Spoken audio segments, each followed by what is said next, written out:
मित्रों नमस्कार।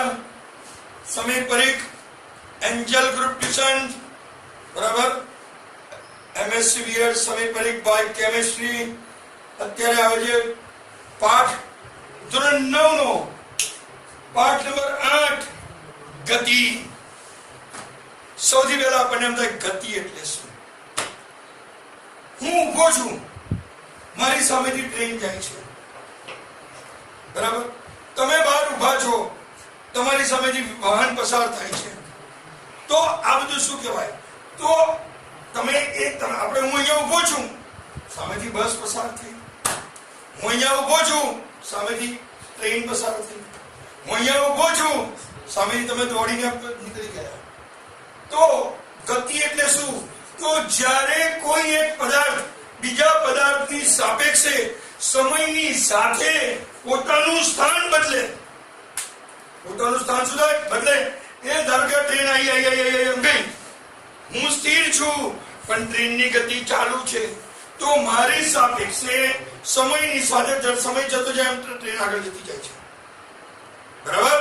તો પદાર્થ ગતિ કરે છે એમ કહેવાય। તો હવે વ્યાખ્યા ફરી કહું છું, કોઈ એક પદાર્થ બીજા કોઈ પદાર્થની સાપેક્ષે સમયની સાથે પોતાનું સ્થાન બદલે, પોતાનું સ્થાન શું થાય? બદલે, તો આને આપણે શું કહીએ છીએ? ગતિ। બાળકો શું કહે છે? ગતિ।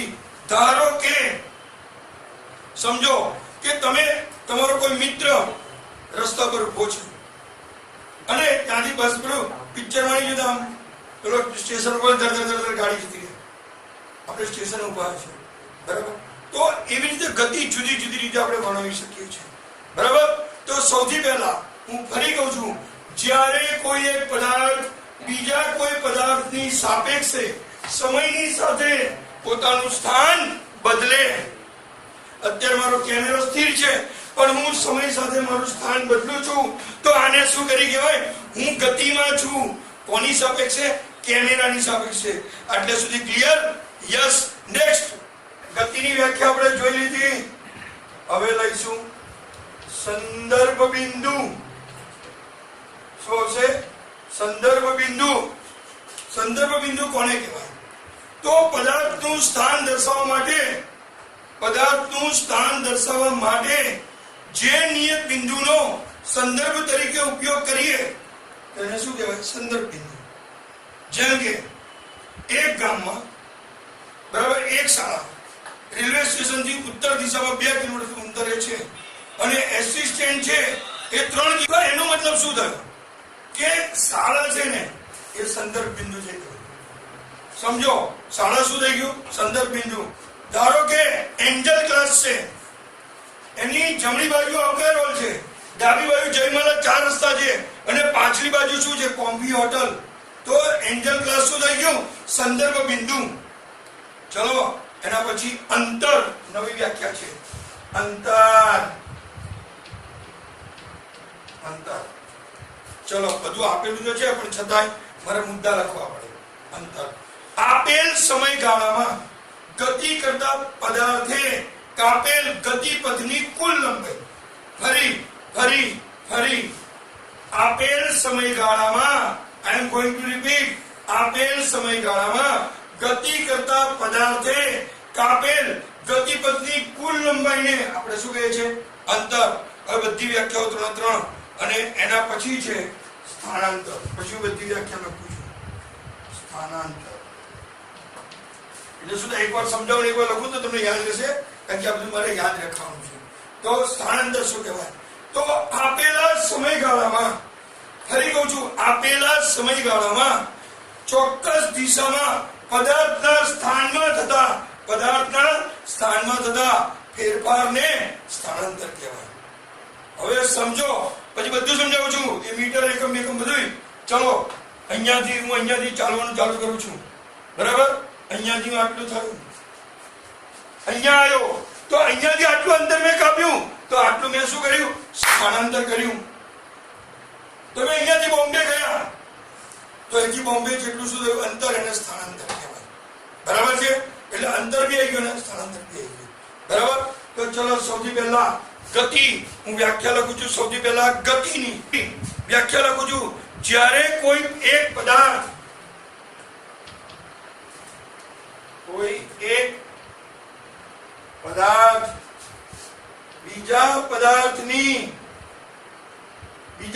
અહીંયા સમજો, બીજા કોઈ પદાર્થની સાપેક્ષે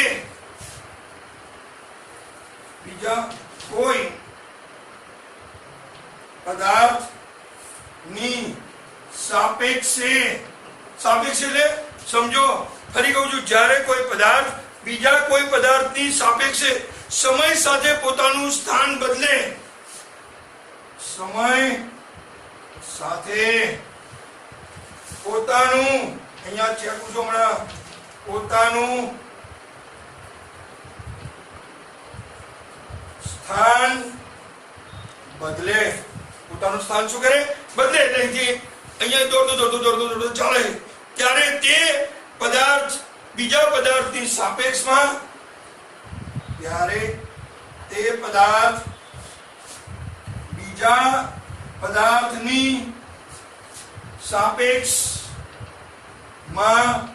ગતિ કરે છે એમ કહેવાય. ફરી, જ્યારે કોઈ એક પદાર્થ બીજા પદાર્થની સાપેક્ષે સમયની સાથે પોતાનું સ્થાન બદલે. હવે સમજો, આમાં એક વસ્તુ બીજું કહેવાય કે જ્યારે કોઈ એક સ્થિર પદાર્થ બીજા કોઈ પદાર્થની, એટલે કે જ્યારે કોઈ પદાર્થ બીજા કોઈ સ્થિર પદાર્થની સાપે, અહીંયા સ્થિર શબ્દ આવે તો સૌથી સારું,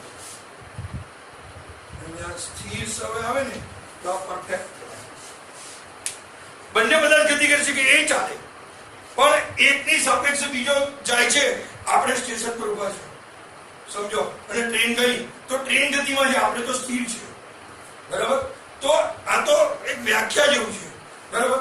આપણે બસમાં બેઠા છે, બસ ગતિ કરે છે, આપણે ગતિ નથી કરતા, ગતિ બસ કરે છે. એટલે એટલી વાત એવી છે. એટલા માટે હવે બીજી વ્યાખ્યા લઉં છું. સંદર્ભ બિંદુ,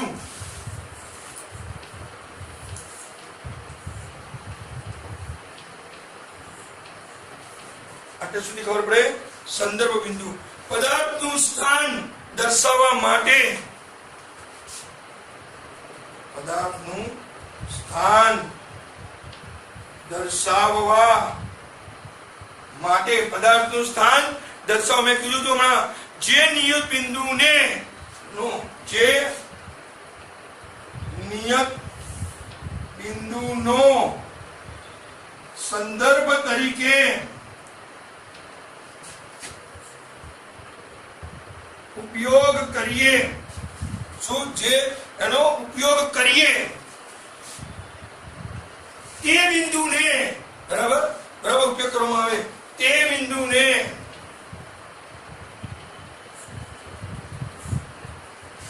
સંદર્ભ બિંદુ કહે છે. એના પછી નેક્સ્ટ છે, કાળી પેનથી લખું, એના પછીની વ્યાખ્યા છે સંદર્ભ બિંદુ પછી અંતર. હવે તમારે અહીંયા બધું એકમ બેકમ આવશે. અંતર મેં તમને પહેલા પણ કીધું કે હવે એક હું બધું વ્યવસ્થિત લખીશ. પહેલા મેં થોડું ઉપરથી સમજાવી દીધું. સૌથી પહેલા અંતર, આપેલા સમયગાળામાં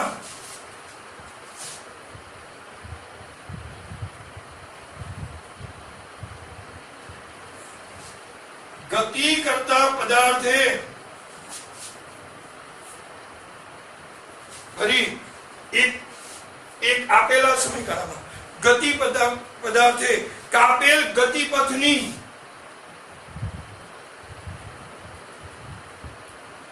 ગતિપથ, જે રસ્તા પર જાય એ રસ્તાને ગતિપથ કહેવાય. ગતિપથની કુલ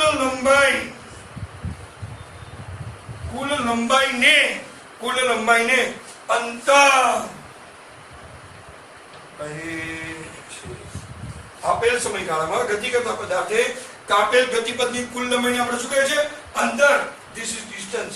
હવે અંતર શેમાં મપાય? બરાબર, એસઆઈ એકમ કયો એનો? તો એસઆઈ એકમ મીટર. એટલે હું એમ લખું છું. મીટર એટલે શું લખું છું? એમ. બરાબર, ટૂંકમાં કૌંસમાં લખી રાખું મીટર. ચલો હવે અંતર પછી પછી બીજી વ્યાખ્યા છે સ્થાનાંતર.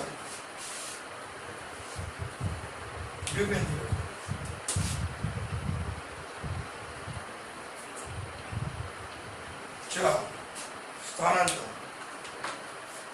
એમાં બી મેં આગળ કીધું હતું. ફરી સ્થાનાંતર માટે શું કીધું હતું કે પદાર્થના આપેલ સમયગાળામાં ચોક્કસ દિશામાં આપેલ સમયગાળામાં બરાબર આપેલ સમયગાળામાં બરાબર ફરી આપેલ સમયગાળામાં ચોક્કસ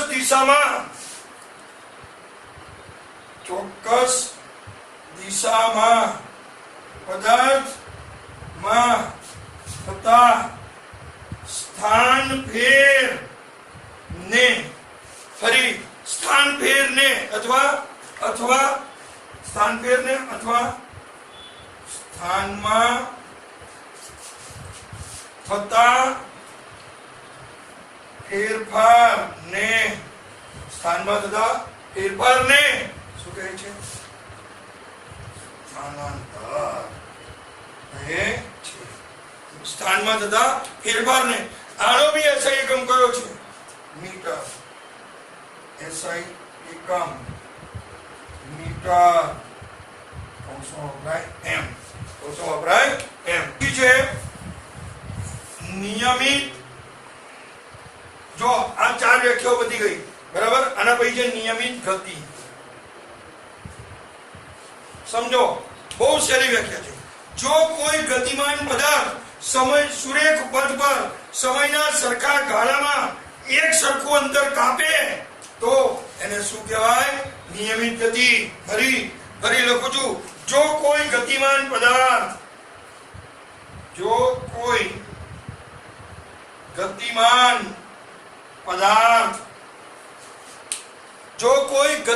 પદાર્થ સુરેખ પથ પર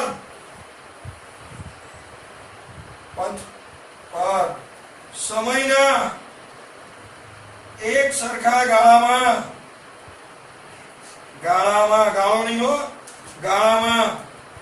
એક સરખું અંતર કાપે તો તેને નિયમિત ગતિ કરે છે. તો તે નિયમિત ગતિ કરે છે તેમ કહેવાય. સમજો, હું ગાડી લઈને નીકળ્યો છું એન્જલ ગ્રુપ સ્ટેશન તરફથી. 60 કિલોમીટર પહેલું 60 કિલોમીટર હું 1 કલાકમાં કાપું છું, બીજું 60 કિલોમીટર બીજા કલાકમાં કાપું છું, ત્રીજું 60 કિલોમીટર ત્રીજા કલાકમાં કાપું છું. તો મારી ગતિ કેવી થઈ? નિયમિત. કારણ કે દર કલાકે 60 કિલોમીટર કાપું છું. સમજો બરાબર? તો એનો મતલબ શું થયો? જો વ્યાખ્યામાં આવ્યું છે કે જો કોઈ ગતિમાન પદાર્થ સુરેખ પથ પર સમયના એક સરખા ગાળામાં એક સરખું અંતર કાપે તો તે પદાર્થ નિયમિત ગતિ કરે છે તેમ કહેવાય. બરાબર? ચલો હવે અનિયમિત ગતિ.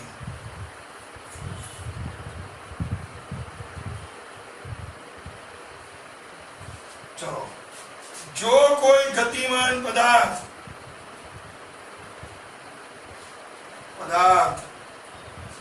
સુરેખ પથ પર સમયના એક સરખા ગાળામાં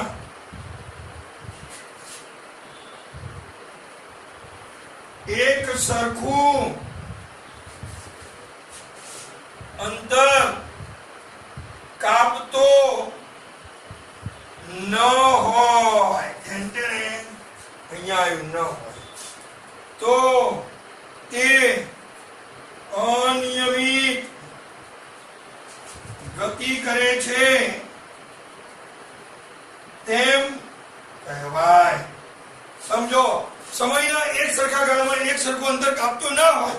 જેમ કે પહેલા હું ગાડી ખુલ્લો રસ્તો છે 1 કલાકમાં 80 કિલોમીટરની ઝડપે મેં ચલાવી, બીજા કલાકમાં મેં 70 કિલોમીટરની ઝડપે ચલાવી, ત્રીજા કલાકમાં 100 કિલોમીટરની ઝડપે ચલાવી. તો ત્રણેય પહેલા કલાકમાં 90, બીજામાં 70 અથવા 80 90 ટૂંકમાં એક સરખું અંતર કાપતો નથી. બરાબર, એક સરખા ગાળામાં એક સરખું અંતર, એક એટલે સમજો પહેલા કલાક 1 કલાક 90 અથવા 80, બીજામાં 70, ત્રીજામાં 100, તો આને અનિયમિત ગતિ કહેવાય. પેલું બધું કેવું હતું 60 60 60, સમજી ગયા? તો નિયમિત ગતિ એટલે સમજી ગયા? કે હવે બીજું ઉદાહરણ આપો, અનિયમિત ગતિ, ભરચક રસ્તા પર કારની ગતિ. સમજો, આપણે ભરચક રસ્તા પર એક સરખી રીતે વ્હીકલ ચલાવી શકીએ? ના, બરાબર. અને તમે ખુલ્લો રસ્તો હોય ને એક જ ભાઈ ખુલ્લામાં તમે બ્રેક કે એક્સિલેટર આપી ઘડીમાં 100 ઘડીમાં 90 ચલાવો એ ના ચાલે. સમજ પડી? તો આ પાઠમાં અત્યાર સુધી જોઈશું. બીજો video next lecture part 2 next time. ત્યાં સુધી ગુડ નાઇટ, આવજો.